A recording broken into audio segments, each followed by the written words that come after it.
प्रणाम। जय सिया राम। मैं आचार्य राजेश, श्री राम जन्मभूमि अयोध्या से। प्रिय दर्शकों, ऊर्जा, उत्साह, शक्ति, साहस, पराक्रम, क्रोध, अहंकार, लड़ाई झगड़ा, वाद विवाद के कारक भूमिपुत्र मंगल 23 अप्रैल की प्रातः 8:38 पर अपनी वर्तमान राशि कुंभ राशि को छोड़ करके देवगुरु बृहस्पति की जल तत्वीय राशि मीन राशि में प्रवेश कर जाएंगे, जहां पर वो 1 जून 2024 तक विराजमान रहेंगे। मंगल मीन राशि में प्रायः प्रसन्न मुद्रा में रहते हैं, हर्षित रहते हैं। जल तत्वीय राशि है, वहां पर उनकी ऊष्मा शीतल हो जाती है, किंतु यहां पर राहु विराजमान है, जिसके कारण से अंगारक योग बनेगा। और राहु जिस ग्रह के साथ बैठता है उसके कारकत्व को, उसकी ऊर्जा को बढ़ा देता है, एम्प्लीफाई कर देता है। अब राहु, अब चूंकि मंगल क्रोध है, योद्धा है, लड़ाकू है, अहंकार है, तो उसको बढ़ा देगा। अब इसी को ज्योतिष में अंगारक योग कहा गया है। ये बहुत दुर्योग होता है, एक विस्फोटक स्थिति पैदा करता है ऐसा योग। अब जब मंगल कुंडली में अच्छा हो तब तो बहुत अच्छा है, इस योग का प्रभाव अच्छा मिलता है। लेकिन मंगल और राहु यदि कुंडली में बुरे हो तो ये प्रभाव और भी बुरा हो जाता है। अब अगर प्रकृति की बात करें तो प्रकृति भी एक उन्माद में आ जाती है। भूकंप आ सकते हैं, ज्वालामुखी विस्फोट हो सकता है, भूस्खलन की स्थितियां बन सकती है, प्राकृतिक आपदाएं आ सकती हैं, दो राष्ट्रों के मध्य युद्धोन्माद की स्थिति आ सकती है, युद्ध में खिंच सकते हैं ऐसे लोग। और जिन देशों में सत्ता की पकड़ ढीली है वहां पर गृह युद्ध हो सकता है, तख्तापलट की घटना हो सकती है, ये सब परेशानियां हो सकती है। लेकिन यदि व्यक्ति की बात करें, राशिफल की बात करें, तो 12 राशियों के जीवन में मंगल और राहु की युति से क्रोध की स्थिति पैदा होगी, आवेग और आवेश की स्थिति पैदा होगी। जो इस आवेग, आवेश, क्रोध को नियंत्रित कर ले जाएगा तो मंगल और राहु की युति उसको अत्यधिक लाभ दे देगी। लेकिन जो इसको नियंत्रण में नहीं कर पाएगा उसके लिए स्थिति विपरीत हो सकती है। कुंभ राशि के जातकों के लिए मंगल राहु की युति, जो युति अंगारक योग है, इसका सकारात्मक परिणाम प्राप्त होगा या नकारात्मक, इसका ये विश्लेषण करते हैं।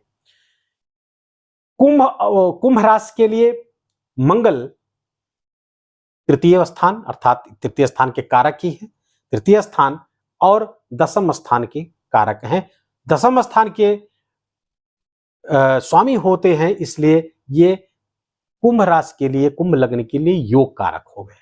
लेकिन पराक्रम स्थान से द्वादश जाके बैठेंगे, यहां से 12वें भाव में जब जाके बैठेंगे, फलतः भाई बहनों से मनमुटाव की स्थिति आएगी। भाई बहनों से धोखा, छल, प्रपंच की प्राप्ति होगी। धोखा प्राप्त हो सकता है, भाई बहन, आपके अन्य रक्त संबंधी भी हो सकता है कि आपके अपेक्षाओं पे खरे ना उतरे। आपकी वाणी कठोर हो जाएगी, वाणी में कड़वाहट हो जाएगी, फलतः कुटुंब में कलह मच सकती है, पैतृक संपत्ति का विवाद हो सकता है, आपका स्वयं का संचित धन के नुकसान हो सकता है। अब राहु चूंकि पहले से विराजमान है यहाँ पे, तो धन की स्थिति तो कुंभ राशि के लिए संचित, अगर बैंक बैलेंस की बात करें तो राहु तो लगातार उसको खाली करता आ रहा है, पहले से ही खाली करता आ रहा है। मंगल की स्थिति जब पहुंचेगी तो स्थिति थोड़ी सी और परेशानी भरा हो सकती है धन की आर्थिक दृष्टिकोण से। लेकिन ये कई मामलों में अच्छा भी है। जैसे अब जब आपके दशम से पंचम बैठेंगे तो कार्य क्षेत्र से आपकी उन्नति, जहां पे आप नौकरी पेशा व्यक्ति हैं, सरकारी नौकरी करते हैं, प्राइवेट नौकरी करते हैं, वहां पर ये अच्छा करवा सकते हैं। वहां से अगर सरकारी पक्ष से हैं आप, तो वहां से आपको आर्थिक मजबूती प्राप्त हो सकती है। सरकारी पक्ष से मतलब यहाँ उस पक्ष से भी है जो सरकारी संस्थाओं में ठेकेदारी का काम करते हैं, कॉन्ट्रैक्टर का काम करते हैं, वहां से भी लाभ आपको प्राप्त हो सकता है। उस क्षेत्र से आर्थिक मजबूती आपको प्राप्त होगी। लेकिन जो अर्थ आएगा वो रुकेगा नहीं, वो जाएगा ही जाएगा। आपके किसी की, आप चूंकि दृष्टियों की बात करेंगे तो आपके संतान की शिक्षा आदि पे जा सकता है। आकस्मिक आप कहीं पैसा, ज्यादा पैसा कमाने के चक्कर में पैसे का इन्वेस्टमेंट कर सकते हैं, वहां पर नुकसान हो सकता है। पिता के स्वास्थ्य पे आपका पैसा खर्च हो सकता है, धार्मिक गतिविधियों में पैसा खर्च हो सकता है। फिलहाल धन रुकने की संभावना कम होती हुई दिख रही, लेकिन धनागमन होता हुआ रहेगा। तो कार्य क्षेत्र से बहुत अच्छे लाभ आपको प्राप्त होंगे। आप अपने कार्य क्षेत्र में अपने बॉस, अपने अधीनस्थ कर्मचारियों पर आपका दबदबा रहेगा। आपके सामने आकर के आपका विरोध नहीं कर पाएंगे, लेकिन विरोध आपके पीछे होगा। षड्यंत्र आपके कार्य क्षेत्र में हो सकता है, उसके प्रति आपको सावधान रहने की आवश्यकता है। खासकर तब जब 10 मई से लेकर 24 मई तक राहु और मंगल एक ही डिग्री पर होंगे, और जब एक ही डिग्री पर होंगे, उनकी डिग्री मर्ज हो जाएगी, तो विपरीत परिस्थितियां ज्यादा पैदा हो सकती है, उलटफेर की संभावना ज्यादा पैदा हो सकती है। तो यहां पर राहु तांडव कर सकता है, ये युति तांडव कर सकती है, परेशान कर सकती है। अब चूंकि कुंभ राशि पर मध्य ढैया भी चल रही है, तो आर्थिक परेशानी, मानसिक परेशानी तो लगातार कुंभ राशि के जातकों पर चल रही है। यद्यपि कुंभ राशि पर राहु और शनिदेव शश नामक राजयोग बना करके बैठे हुए हैं, पंच महापुरुष राजयोग, लेकिन कार्यों में विलंब से आप परेशान हैं, कार्य डिले हो रहे हैं, होते होते काम बनते बनते रुकता जा रहा है, इस कारण से भी परेशानियां हैं। तो मंगल और राहु की युति इसमें कोढ़ में खाज का काम करेगी। एक तो करेला, दूसरे नीम चढ़ा। एक तो परिस्थितियां पहले से उतनी अच्छी नहीं थी, अब मंगल राहु का अंगारक योग बन गया, जिसके कारण से वो समस्या होगी। लेकिन अच्छी बात यह है कि गुरु का गोचर जो हो है, वो आप मंगल की इस स्थिति को प्रतिसंतुलित कर रहा है, बैलेंस कर रहा है। मंगल इस गुरुदेव यहां पर गोचर कर रहे हैं, और गुरु और मंगल के बीच में स्थान परिवर्तन योग बना हुआ है। अर्थात मंगल गुरु की राशि पर बैठे हुए हैं और गुरु मंगल की राशि पर बैठे, तो यह स्थान परिवर्तन योग बड़ा जबरदस्त है। दूसरी बात, राहु जिस ग्रह के साथ बैठता है उसको एम्पलीफाई कर देता है, उसके प्रभाव को बढ़ा देता है। दूसरी बात, जिस राशि पर बैठता है उस राशि के स्वामी का स्वभाव उस बना लेता है, वो छलिया है ना, तो बेस बदल लेता है। तो गुरु की राशि पर बैठा है तो गुरुवत फल देगा, गुरुवत प्रभाव पैदा करेगा, गुरुवत दिखेगा। तो फलता है ये इस तरह से गुरु के कारण, मंगल के कारण ये पारिजात योग बनेगा, जिसके कारण से अंगारक योग का प्रभाव क्षीण होगा। और चूंकि मीन राशि पर बन रहा है, जल तत्वीय राशि पर बन रहा है, उतना विपरीत प्रभाव नहीं दिखेगा, लेकिन होगा जरूर, इससे इनकार नहीं किया जा सकता है।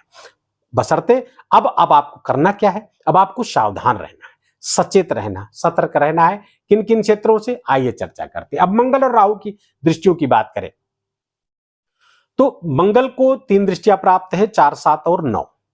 राहु को 5, 7 और 9, लेकिन मंगल को 4, 7, 8 मिली हुई है और राहु को 5, 7, 9, क्षमा करिएगा। अब मंगल की चौथी दृष्टि नहीं है, मंगल की चौथी दृष्टि राहु की नहीं है, लेकिन ये चौथी दृष्टि ज्योतिष की मर्मज्ञों की माने तो जो 2 ग्रह इकट्ठा होते हैं तो उनकी दृष्टियां भी सम्मिलित मानी जाएंगी। तो चौथे भाव पर दृष्टि, मंगल की चौथी दृष्टि राहु से संयुक्त होकर के आपके पंचम स्थान पर पड़ेगी। फलता संतान पक्ष से चिंता लेकर के आएगी। पढ़ाई से कुंभ राशि के जातक यदि विद्यार्थी हैं, स्टूडेंट्स हैं, तो उनका पढ़ाई से मन विचलन कर जाएगा, पढ़ाई में मन नहीं लगेगा, भटकाव आएगा। अन्य गतिविधियों में आपका इन्वॉल्वमेंट बढ़ सकता है। वाणी कठोर होगी, वाणी में कड़वाहट आ जाएगी, कुटुंब में कलह की स्थिति पैदा हो सकती है। संतान पर कठोर नजर आपको रखनी चाहिए, क्योंकि हो सकता है संतान पक्ष से चिंता, उनके चाल चलन, उनके व्यवहार को लेकर भी आपको हो सकती है। राहु और मंगल की दृष्टि आपके अष्टम भाव पर पड़ेगी। आकस्मिक घटनाएं घटेंगी जो लाभकारी भी हो सकती हैं और हानिकारक भी हो सकती हैं। आकस्मिक लाभ भी करा सकती हैं और आकस्मिक हानि भी करा सकती हैं। अब चूंकि मैंने शुरू में बताया कि राहु गुरु का स्वभाव ग्रहण कर चुका है, अर्थात जहां सलाह लें, अब राहु गुरु का बेस बदल लिया है, गुरु तो नहीं हो गया है ना, तो जहां पे आप एडवाइस लीजिए, सलाह लीजिए, सावधान रहिए। हो सकता है वहां से धोखा आ रहा हो, वो अपना हित साधने के लिए आपको एडवाइस दे रहा हो, यहां पर सावधान रहने की जरूरत है। अपने रक्त संबंधियों से बहुत सावधान रहने की जरूरत है, मित्रों से आपको बहुत सावधान रहने की जरूरत है। धोखा संभावित है, ना तो धोखा खाएं ना धोखा दें, इस बात के प्रति सावधान रहें। मंगल राहु की अष्टम दृष्टि दुर्घटना कारक भी है, आपको दुर्घटना का भी सामना करना पड़ सकता है, वाहनात बहुत सावधानी से चलाइए। मंगल राहु की संयुक्त दृष्टि जब आपके अष्टम स्थान पर पड़ेगी तो पिता के स्वास्थ्य में समस्या पैदा कर सकती है। यदि हार्ट के पेशेंट है, जोड़ों के नसोवाद से पीड़ित है, तो वहां से भी समस्या, या ब्लड प्रेशर आदि की समस्या है, वो समस्या आ सकती है, बढ़ सकती है। आप स्वयं में यदि पीड़ित हैं, ऑपरेशन आदि आपका ड्यू है, तो भी आप ऑपरेशन को टालना चाहिए जब तक ये युति है। डॉक्टर अनिवार्य ही कर दे तब तो ठीक है, अन्यथा आप अपनी तरफ से टालने का प्रयास करिए। अब मंगल राहु यहां पर बैठ करके कार्य क्षेत्र में उन्नति देंगे, क्योंकि दशम के कारक हैं। पराक्रम बढ़ाएंगे, लेकिन पराक्रम अधिकांश जहां करेंगे वो व्यर्थ ही जाएगा, काम का कम होगा। इसलिए बहुत सावधानी के साथ सोच समझ करके ही आपको निर्णय लेने की आवश्यकता है। अब दशम के कारक होकर के वहां बैठेंगे तो आर्थिक बढ़ोतरी तो करवा रहे हैं, लेकिन सावधानी के साथ में। तो कुंभ राशि के जातकों के लिए, चूंकि मैंने बताया कि 7.5 भी चल रही, बहुत सावधानी करने की जरूरत है। उपाय आपके बहुत अनिवार्य है, उपाय आप जरूर करिएगा। उपाय आपके लिए 4-5 उपाय ऐसे हैं जो बहुत विशिष्ट हैं, उसको आपको करना चाहिए। क्या कौन कौन से?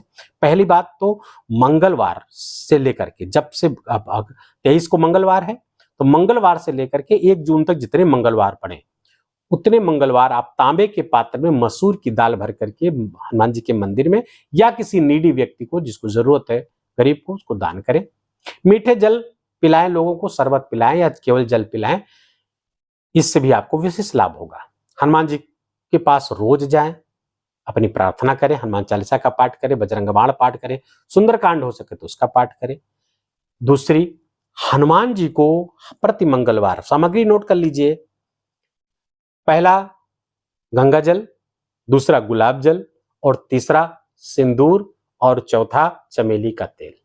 ये 4 चीजों को मिक्स कर लीजिए और हनुमान जी के शरीर पर लेपन करिए। घर में मूर्ति हो तो घर में, या फिर मंदिर जाकर के उसका लेपन करें, या किसी पुरोहित से करवाएं, जो पुजारी हो उनसे करने को दे दें, वो करेंगे। अंतिम उपाय सर्वाधिक उपयोगी उपाय, क्या कि मंगल के जो प्रतिनिधि देवता हैं वो है कार्तिकेय, और कार्तिकेय भगवान से राहु बहुत भय खाता है। कार्तिकेय भगवान का जो वाहन है वो है मयूर अर्थात मोर। तो मोर पंख को लेकर के अपने पास रखे, घर में रखे, अपने पर्स में रखे, इससे राहु हमेशा संतुलित रहेगा। इतने उपाय आपको करने की आवश्यकता है। और यदि हो सके, जहां पर हनुमान जी का या दुर्गा जी का कोई मंदिर बन रहा हो या देवी जी का कोई मंदिर बन रहा हो, वहां पर चाहे 5 ईंटें ही आप दान करें, लेकिन ईंटों का दान इस कालखंड में एक बार कम से कम जरूर करिएगा, और इससे आप अंगारक योग के दुष्प्रभाव से पूर्णतः बचे रहेंगे। वीडियो को यही समाप्त करेंगे। वीडियो अच्छा लगा हो, आपके काम का लगा हो, तो वीडियो को लाइक करिएगा। कमेंट में बहुत प्रेम से जय सिया राम लिखना न भूलिएगा। चैनल पर नए हैं तो इसको सब्सक्राइब कर लीजिए, बेल आइकन की घंटी दबा लीजिए। शीघ्र ही हाजिर होते हैं, तब तक के लिए अपना ख्याल रखिए, अपनों का ख्याल रखिए, माता पिता की खूब सेवा करके उनका आशीर्वाद लीजिए। जय जय सिया राम।